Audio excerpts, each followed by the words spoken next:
आज आपण जी रेसिपी करणार आहोत त्यासाठी इथे मी 1 वाटी बारीक रवा घेतलेला आहे।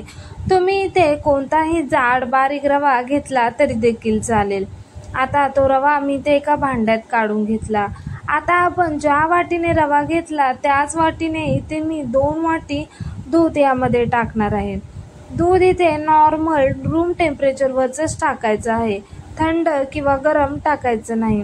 आता रवा आणि दूध एकजीव करून घ्यायचं आणि झाकण ठेवून इथे मी अर्धा तास हे असेच ठेवणार आहे। आता इथे मी गॅसवर एक कढई ठेवलेली आहे। ज्या वाटीने रवा घेतला त्याच वाटीने अर्धी वाटी मी तूप घेतलेलं आहे।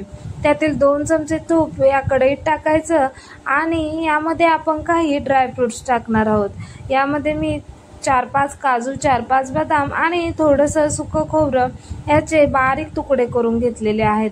हे सर्व ड्रायफ्रुट्स आपण छान असे तुपावर खरपूस असे तळून घेणार आहोत।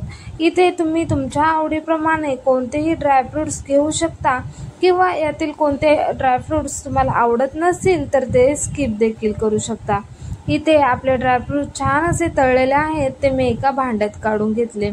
मी आता आणखीन 3-4 चमचे तूप कढईत टाकून घेतलं आणि ज्या वाटीने आपण रवा घेतला होता त्याच वाटीने मी इथे अर्धी वाटी साखर या तुपामध्ये टाकून घेतलेली आहे।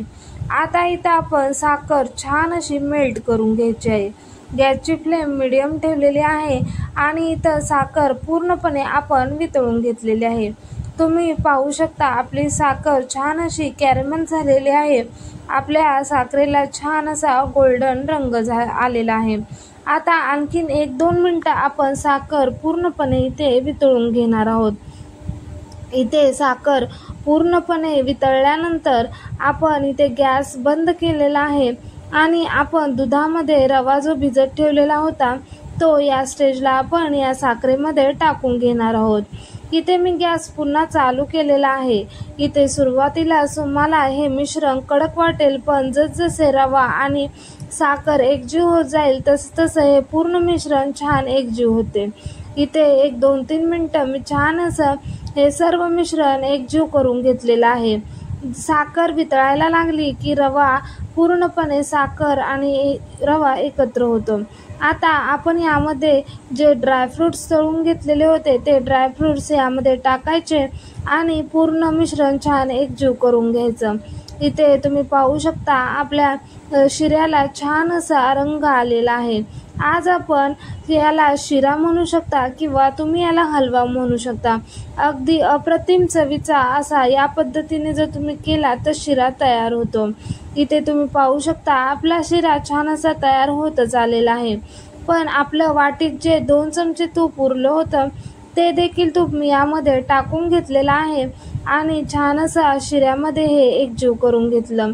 इथे आपला शिरा छान तयार झालेला आहे। तुम्ही नक्की या पद्धतीने एकदा करून बघा, तुम्हाला नक्की आवडेल। आता शिरा उलटण्यावर घ्यायचा आणि तो जर असा खाली पडला तर समजायचा की आपला हा शिरा तयार झालेला आहे।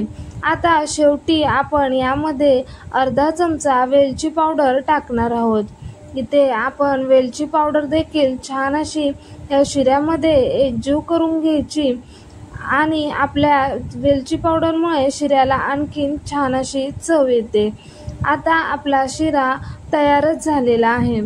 तुम्हाला जर हा व्हिडिओ आवडला असेल तर व्हिडिओला लाईक करा, शेअर करा आणि चॅनेलला सबस्क्राईब करा। इथे आपला शिरा खाण्यासाठी तयार झालेला आहे। तुम्ही पाहुण्या आल्यावर किंवा घरात देखील खाण्यासाठी अशा पद्धतीने हा शिरा रव्याचा हलवा तयार करू शकता। धन्यवाद।